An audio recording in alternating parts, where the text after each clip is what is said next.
Claire Ridgway, founder of the Anne Boleyn Files and the Tudor Society. Now today I want to talk to you about Richard III and the recent DNA findings on the remains that were thought to be Richard III. Now the internet went mad on the 2nd of December 2014 after the publication of Leicester University's DNA research on his remains. News headlines that were going around the internet and the media were things like Richard III's DNA throws up infidelity surprise.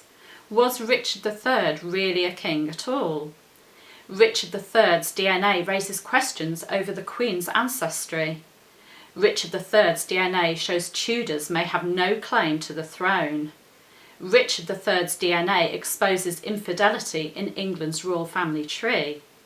King Richard III DNA shocker. Is a forklift truck driver Britain's rightful heir? Richard III DNA test finds sex scandal undermining Tudor dynasty's claim to the throne.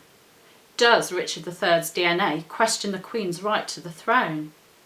And suddenly people online on Facebook and Twitter and that were questioning whether our present Queen, Elizabeth II, really should be on the throne, and whether Richard III deserves the royal burial that's planned for him next March, and whether the Tudors really had any claim to the throne at all. It got really mad. People were discussing it and getting quite heated as well in their debates. Now, I did a talk last week for the Tudor Society going through the various findings of the DNA research report, and I'll give you a link at the end so that you can read it. But I wanted to do this video to clear up some misunderstandings regarding the report's conclusion, so the misunderstandings that are happening on Facebook and Twitter, that there was the report's conclusion was that there was a false paternity event somewhere between Richard III and the members of the modern Somerset family who gave their DNA, who were tested.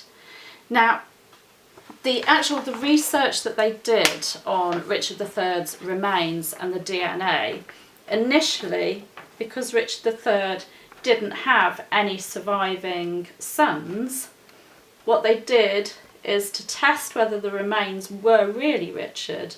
They actually tested people who were descended from Richard's sister, Anne of York, and that's why last year Michael Ibsen came into the media a lot, because his DNA was tested, and also Wendy Doldig, and they knew through John Ashdown Hill's research and that these two were descended from Anne of York, Richard's sister.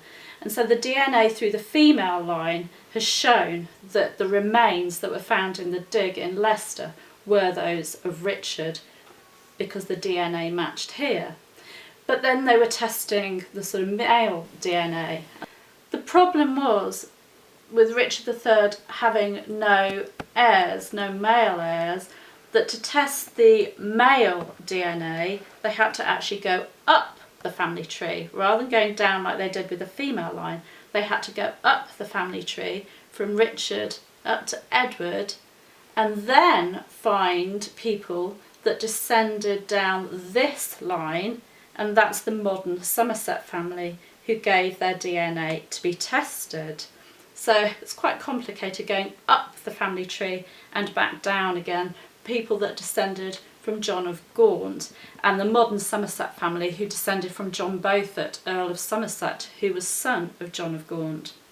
Now, it's not known where this false paternity event that has sparked all of this media coverage happened. They know that there is some false paternity event between Richard and the modern Somerset family. A false paternity event means that somewhere one of the women in the family had a son whose father was not the man that she passed off as being the father. So there is this break somewhere in these generations.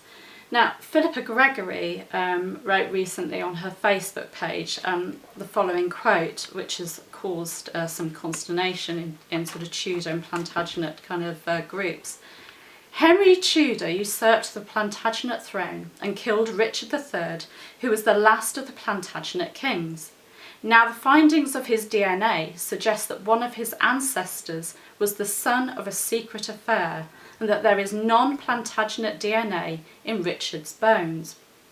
So she's claiming that there was a secret affair here, that Richard III had no Plantagenet blood, and that one of his ancestors between Richard and Edward passed a son off as, you know, who wasn't related to the father that she claimed. That's not true. The DNA report does not say that at all. And Philippa Gregory is not the only one saying it. She's just the one that is obviously, very well known, and so that's causing quite a lot of fury on Facebook. What the report says, the DNA report says, is that there's a false paternity event somewhere between Richard and here, the modern Somerset family. And that is 19 generations.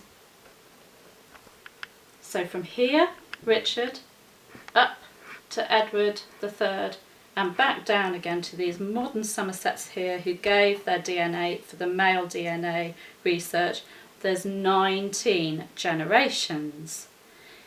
Out of those 19 generations, there are only 4 between Edward and Richard. 1, 2, 3, 4.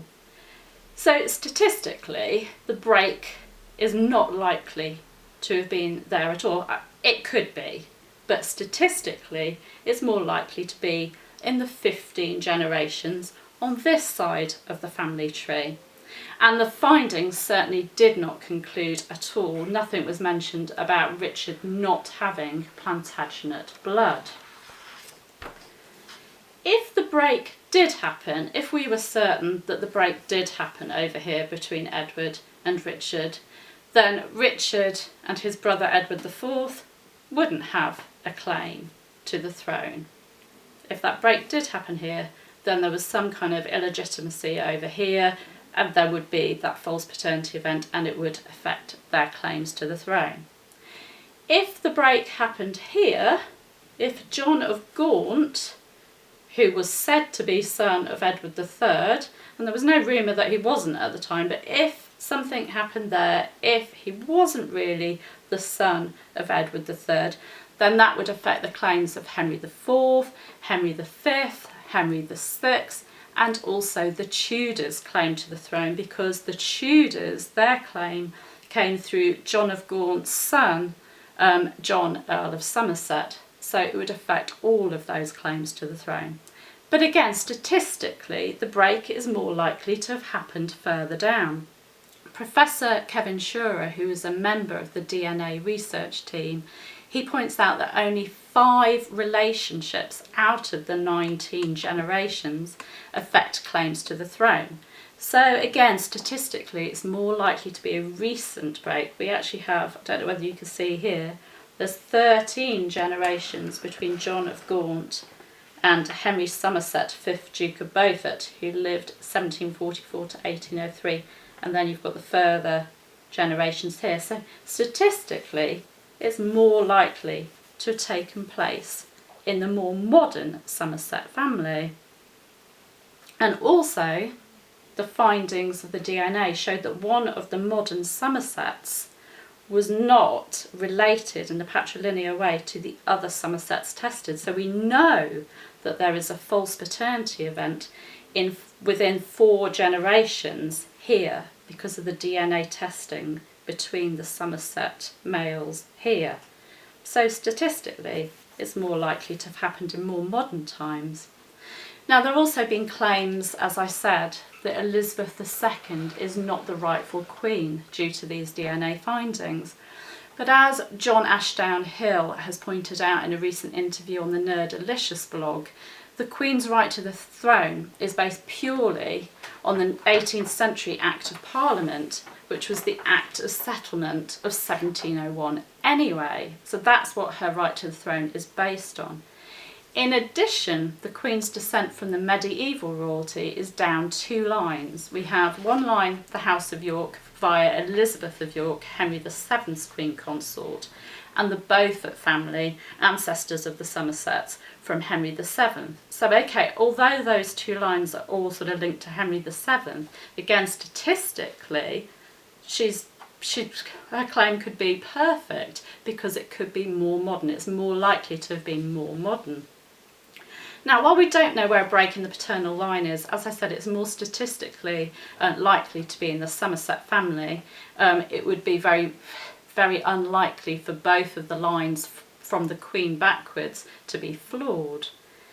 It's important to read the report of the DNA research in its entirety. It is a long report and there's lots of jargon that is hard to get your head round, but it's worth reading and reading and reading and not jumping to conclusions.